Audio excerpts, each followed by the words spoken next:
everyone. Welcome to another edition of the SpeakFyre podcast, live from the SpeakFyre studio. My name is Bobby Burke. I'm a motivational speaker for schools, and I'm here to help you live your best life today. What's going on, everyone? Welcome back to another edition of SpeakFyre, live from the SpeakFyre studio. Y'all, we have a huge treat for you today. As I've been telling you guys, we're going to have guests on this show regularly because I can say what I think is cool and what I think people need to learn and what could help you as a student. But there's nothing better than actually getting feedback from actual people that are in the field, right? So today I have one of my former students, Jacqui, on, and we're just going to jump right into this. First off, thank you so much for being here.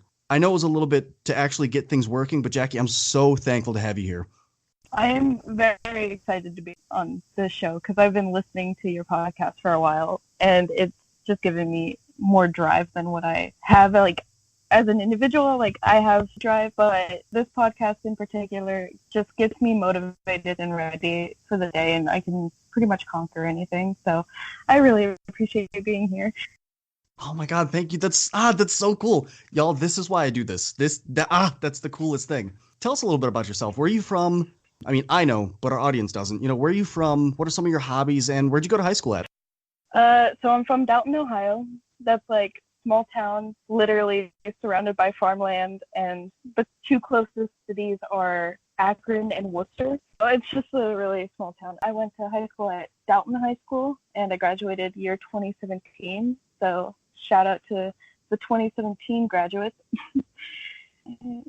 Yeah. Nice.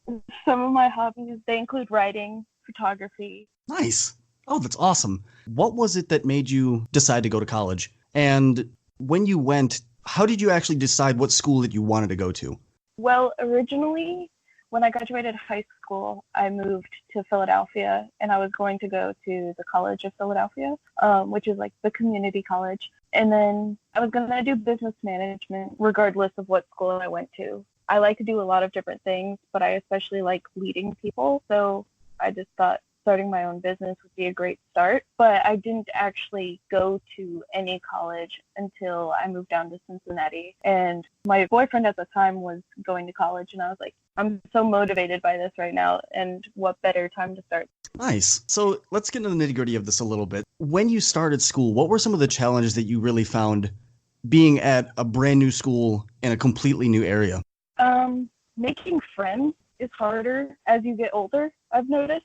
And even right now, I moved back home and everything, and I'm just realizing how many of my friends I talked to in high school and how many of them I actually don't talk to anymore. And it's kind of made me realize, the way life works, because everybody is trying to go and do their own thing, and it's like hard to catch up with people a lot of the time. So I think that it's definitely harder making friends in college, because it's just like, I don't know any of these people, and I have to work with some of them who I don't even know. So it's kind of terrifying, but at the same time, it's kind of eye-opening, because there's so many different people in this world, and we're all so individual as people. It's what makes us all unique, and you can kind of find the different people that you get along with and stuff, so that you kind of know like who you'd be willing to be more friends with, I guess, if that makes sense. No, that makes total sense. I didn't stay long enough to make friends that well. So, yeah. So, I mean, I knew my classmates and I knew their names, but I didn't know them like how I knew the kids I grew up with. Yeah, no, for sure. I think I remember for me, that was one of the most intimidating things going to school was I didn't know anyone, you know, and coming from my old high school in North Royalton, I knew everyone. And not only did I know the students and my peers, I knew their families. And then to go to a new school and just not know anyone, it was a really big culture shock. For me, it was just interesting to see like what different majors played into like the classes that we were taking and stuff like that. And that's one of the things I really liked about it, because then you could later find people in your major to like study with. Yeah. And that was probably one of the better things about it. But otherwise, it was very intimidating for me. Yeah, and I find that that's something a lot of students go through, especially talking to my seniors that are transitioning into their first year of college or that are, rapidly approaching finals. It's scary making this big step because nothing that you've done in high school, at least for me, nothing helped prep me for what college was going to be like other than my teacher saying, well, your professors aren't going to baby you. You have to go, super hard and super intense at the school thing. And it always intimidated me. So I have to ask, when you actually got to school, did you feel any sort of did you feel that your experience in high school had helped prep you for what you were going to experience in college? In some ways, yes, in other ways, no. I think high school helped me prep for the test that I took before I entered the college, just so that Mm-hmm. just so that the teachers knew where I was going and what classes I needed to take for sure. So one of the most comforting things for me was when I found out that I was at a bowl where I could just take college classes. That was so comforting because I thought that I had literally lost knowledge that I had gained in high school. Yeah, that makes a lot of sense. I've heard that from a lot of people that take time off from school or take a break between graduating high school and going to college. They're always afraid that they're going to miss something. Like my wife Jenny, for instance, is considering going back to get her master's degree, and she regularly will be like, I don't know if I know this anymore. It's been so long and I haven't studied anything that I don't know if I know how anymore. And I think that's a really big concern that a lot of people have, understandably. But it's also like riding a bike. It might not be easy at first, but the second you take a little bit of time and get back in the habit of studying or just learning any random subject that you enjoy to kind of get those creative juices flowing again, man, you'll be right back on it like it's no problem. Yeah, that was definitely something that I noticed as I continued. Yeah, for sure. I have a question. So in any of your classes, what was one of the hardest things that you had to adapt to being in a college class? That is a great question. I think the hardest thing to adapt to was trying to use my college email for specifically for college, because I always go to my original email, my main email, and so trying to train myself to go to the school email to email my professors was probably the hardest thing that I've had to adapt to, and as what a professional college email would look like, and then trying to relay that through the message sent to my professor. That was definitely the hardest thing that I had to adapt to. I had a huge issue with that as well. Did you ever have any did any of your teachers in high school ever teach you how to write a professional email before, or were you just trying to figure it out on your own as you went? We kind of learned that a little bit in English, but I definitely knew how to write a professional email to my professors. College class that first year has to take at Cincinnati State. So so that really helped me out a lot, taking that class for sure. And that class also kept me more motivated in my schoolwork to get me to come to class and stuff like that as well. So I know a lot of kids are like, well, why do I have to take this first year of college class? And for me, it helped me a lot so that I could become a better student, so that I could learn easier ways or more efficient ways to go about studying. I really enjoyed that class. Yeah. Oh, that's awesome. See, because I always had it where people either loved this intro to college first year seminar or whatever class, or they hated it.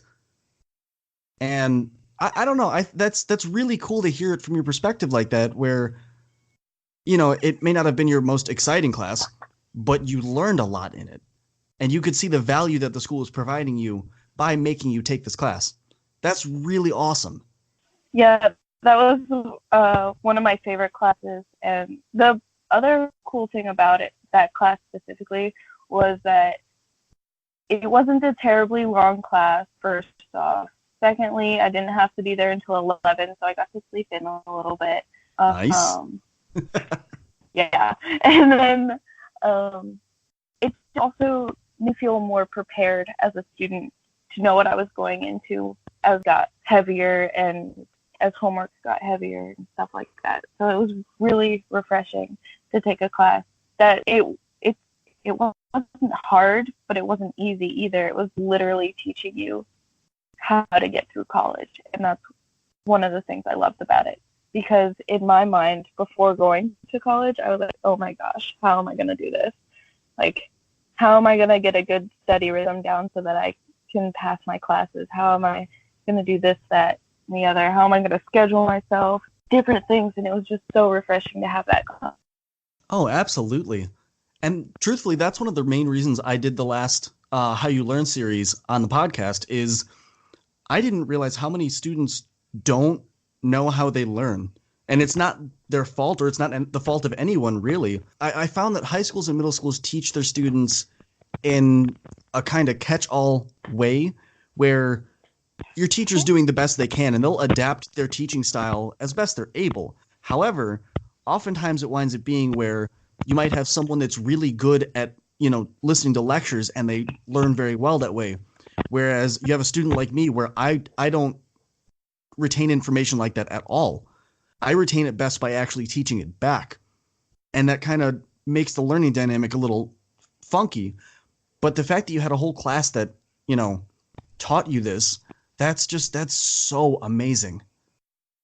Yeah, it was one of the things that kept me really motivated and kept me wanting to keep coming back and trying and the professor himself, just kept us all motivated. He was just a regular adult, just trying to get us through the semester. And that's one of the things I really loved about him, because he was just a person like any other, giving us the real talk.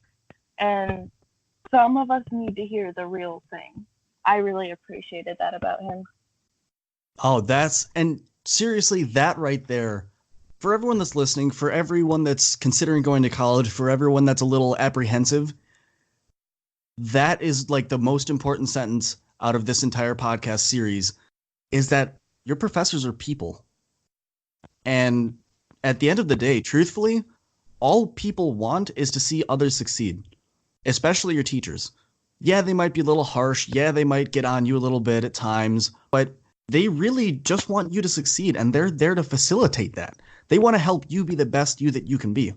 It's the same reason I do this podcast. It's the same reason the entire SpeakFyre team does what we do. We're here to make your best life happen today. That's what it is. So don't be so scared. I mean, yeah, life is scary, but it's okay. Scary things aren't always that bad. So I want to change it up a little bit. So you did say that you'd move back home. Do you mind going into that a little bit and just explaining your motivations for moving back? What is it that made you really want to put school on hold for a little bit? So it wasn't a matter of putting school on hold. I never wanted to be that college student that was there for half a semester and then withdrew from her classes.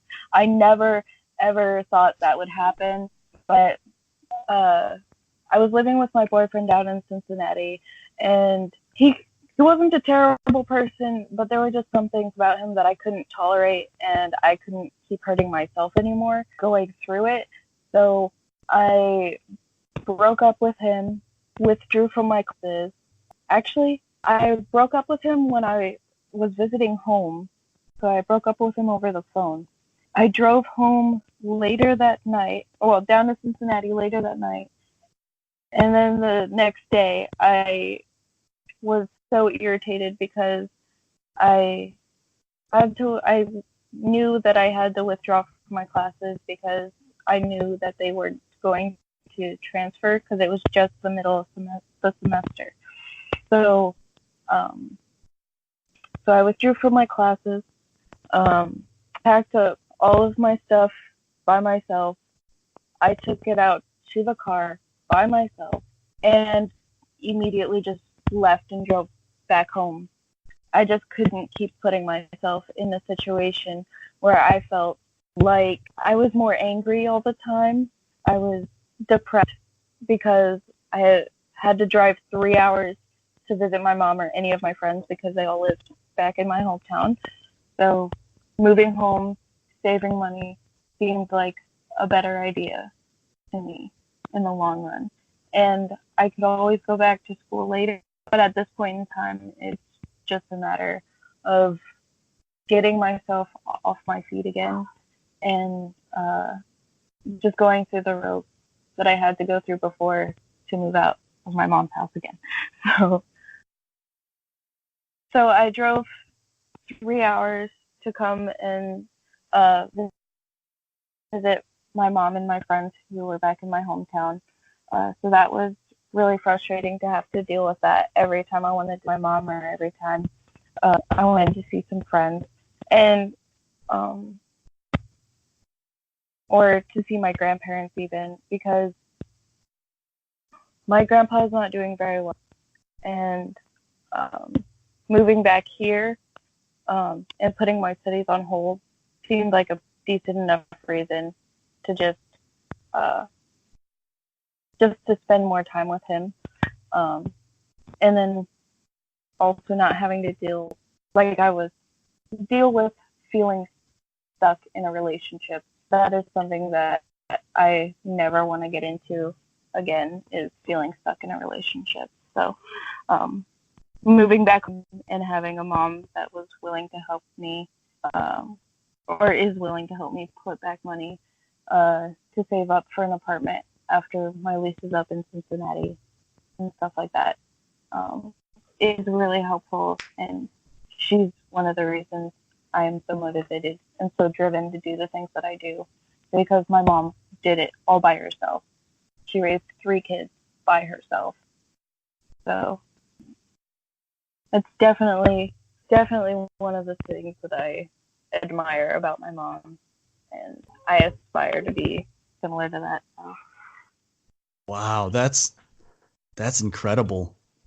You know, first off, I just want to say good on you and congratulations for taking that hard step, because it's never easy to end a relationship, especially if you really care about this person, and to objectively look at the situation and say, hey, I need to do what's best for me here, that's big, and that's not an easy thing to do. And I'm so proud of you for actually doing that and making that decision on your own. Good on your mom. You know, your mom's a phenomenal person. I can attest to this. But, you know, to have that motivator right there in your life regularly, God, you're so fortunate to have someone like that in your life. And I'm so thankful for you. You know, that's really amazing. I just know that if it ever came down to it, if there was anything that needed help, if there was anybody who needed help with anything, even if it was one of my friends, like, my mom has this thing where she is my mom to my friends, not just to me. She's mom to my friends. And that is one of the things that I cherish about her, because not everyone grew up in that kind of, grew up that way. So, with a mom, or with a mom who is willing to push her children to follow their dreams and aspirations. And especially having her in my life. And I noticed this when I was writing essays for my English. Time I wrote something, I always brought it back to my family. I hold it back to the fact that my mom is a thing, and she did incredibly as a parent. And sure, I'm still living with my mom, but it's not going to be for long. Y'all, I don't know if you heard it, but that right there, that's it. That is, in its purest form, what it means to actually help people. That's so wonderful. God, y'all, seriously, go back and listen to that little segment again, because you don't find that every day. You don't find that normally. And, you know, if you have somebody in your life that pushes you to be the best you that you can be, if you have someone that really wants what is best for you, bar none, hold on to that person and let them know how much they mean to you, because again, they don't come by very often. So when you find them, you got to cherish that. So I have one last question for you. So what's the next step for you? What are you planning on doing next? And where do you see the next step being for you? Or what do you see the next step in your life being? Wow, that's a lengthy question and also a good question. So right now, right now I don't have a car, so trying to work as hard as I can to get a car, so that I can get to work and stuff like that. And then hopefully by the new year, I am hoping to get an apartment and just be with myself a little bit, because that's something I noticed throughout my entire adolescent life, is that I haven't been one with myself. Taking the time to just be with myself and learn what I actually want and learn what I need, because needing and wanting are two very different things. I think that trying to learn those things is definitely the next step for me in figuring out what I want, what I actually want in my life. That's amazing. So I want to say something on that real quick. That was so insightful and so simply put that I'm a little shocked.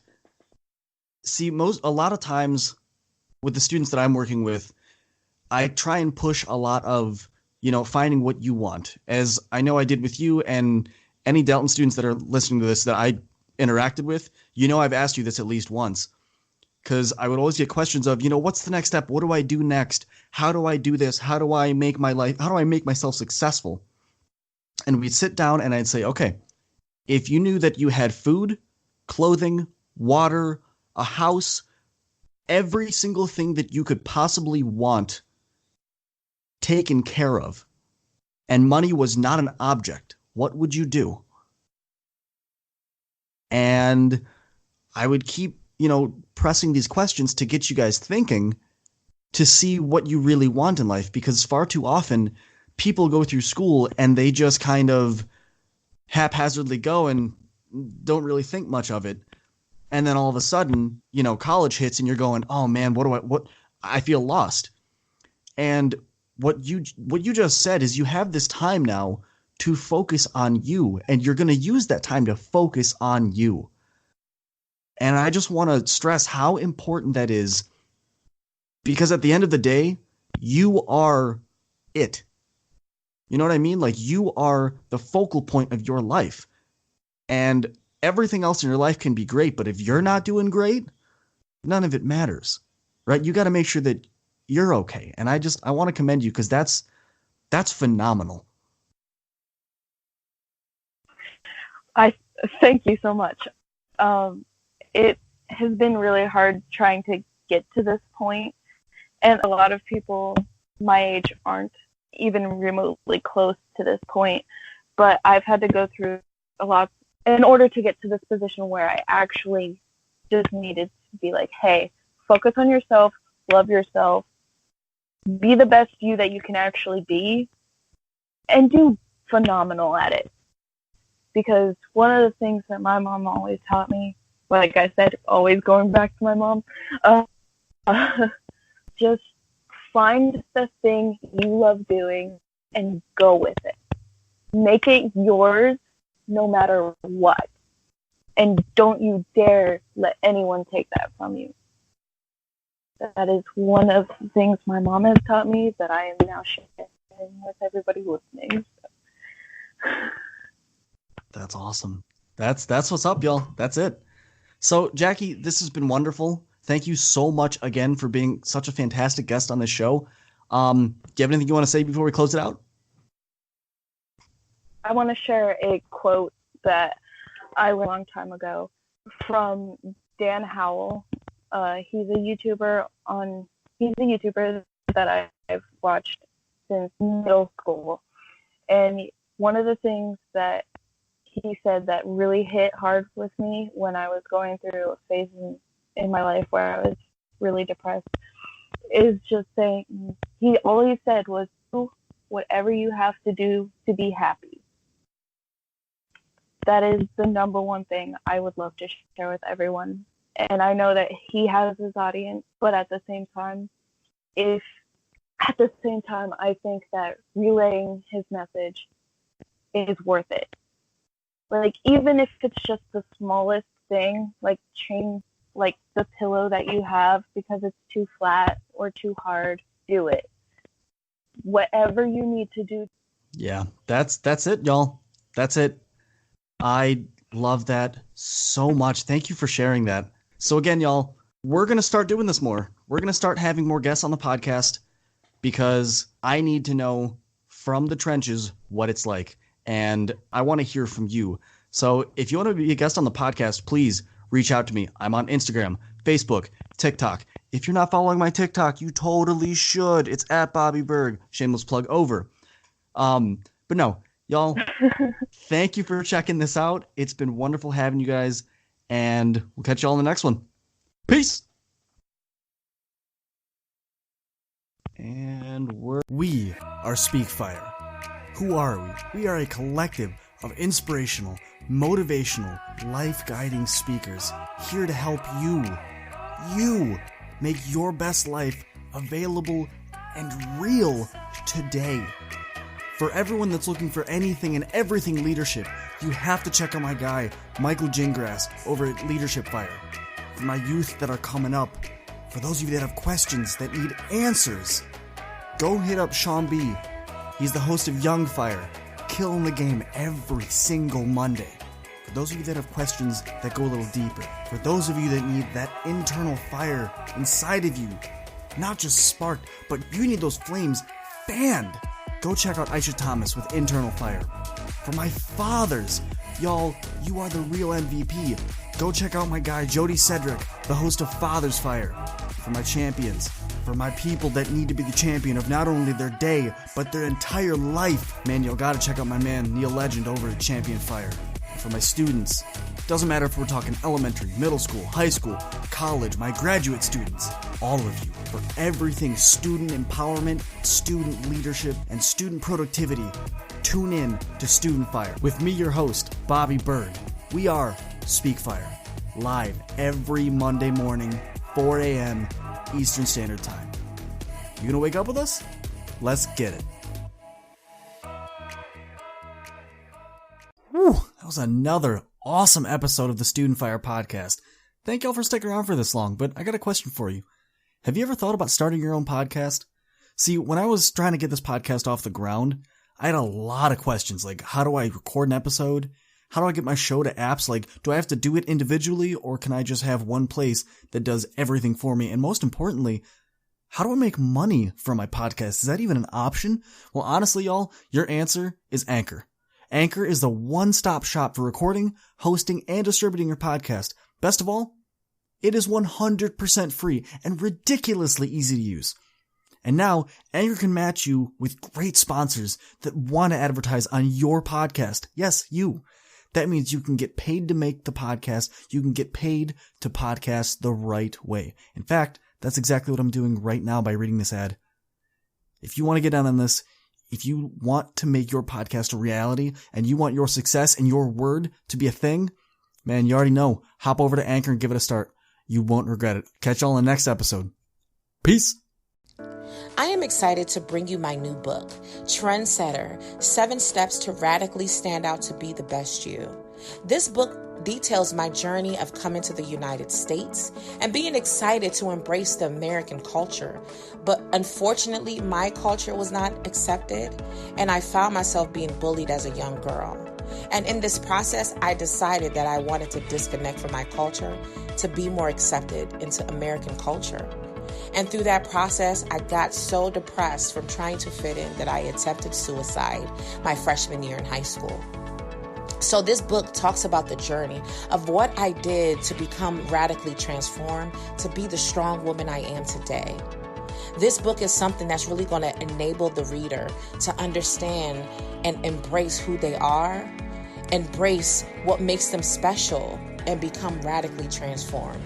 Get your copy today at becomingatrendsetter.com. Again, that is becomingatrendsetter.com, or check it out at my website at aishathomas.org.